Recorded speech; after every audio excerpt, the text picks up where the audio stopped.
Assalamualaikum warahmatullahi wabarakatuh.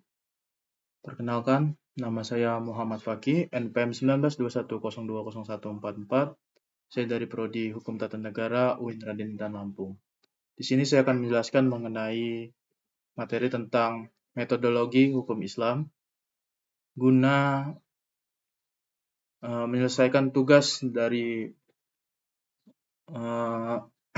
mata kuliah yakni Filsafat Hukum Islam. Metodologi hukum Islam. Objek dan sumber hukum Islam. Hukum dalam konsep ilmu usul fikih dibagi menjadi dua, yaitu hukum taklifi dan hukum wad'i.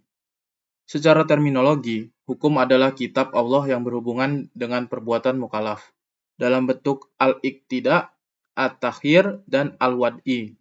Yang dimaksud dengan kitab adalah firman Allah yang berupa perintah-perintah atau larangan-larangannya. Ada beberapa hukum taklifi, yaitu ijab dan nat. Ijab yaitu firman yang menuntut suatu perbuatan dengan tuntutan yang pasti. Sedangkan nat yaitu firman Allah yang menuntut suatu perbuatan dengan tuntutan yang tidak pasti.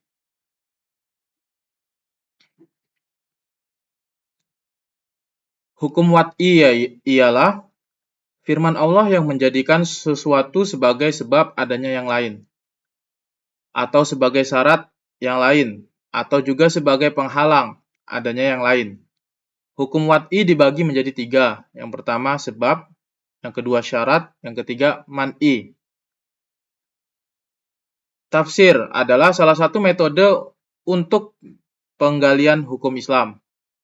Al-Quran dan Sunnah diyakini sebagai sumber hukum Islam.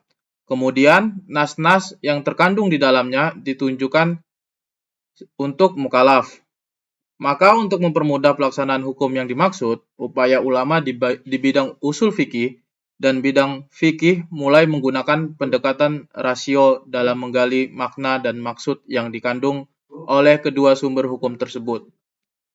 Meskipun nas Al-Quran dan Sunnah telah muhkamah atau campur tangan akal dan tidak dapat dielakkan lagi, Al-Quran sebagai sumber hukum Islam.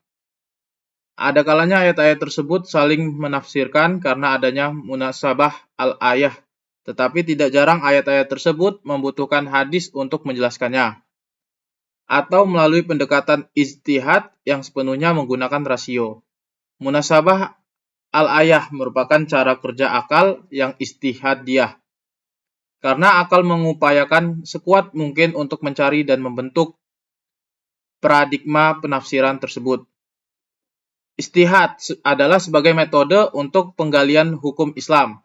Ijtihad berasal dari jahda, artinya yaitu al-mayakah atau sulit, berat, susah, atau sukar.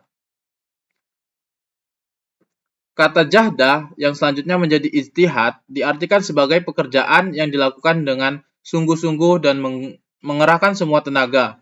Ijtihad ialah usaha maksimal untuk mendapatkan sesuatu. Jika tidak sungguh-sungguh, tidak dapat disebut ijtihad, melainkan takfir, berpikir biasa, dan sederhana.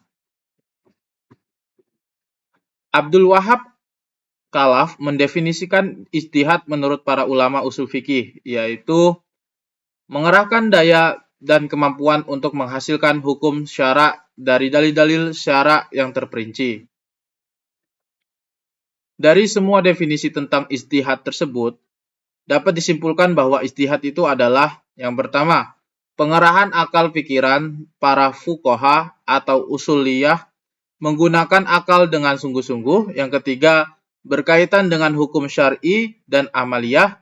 Yang selanjutnya, menggali kandungan hukum syar'i dengan berbagai usaha dan pendekatan. Selanjutnya, dalil-dalil yang ada dirinci sedemikian rupa sehingga hilang kezaniannya. Dan yang terakhir, hasil ijtihad berbentuk fikih sehingga mudah untuk diamalkan. Sekian penjelasan dari saya, kurang lebihnya mohon maaf, pada Allah saya mohon ampun. Wabillahi taufiq wal hidayah. Wassalamualaikum warahmatullahi wabarakatuh.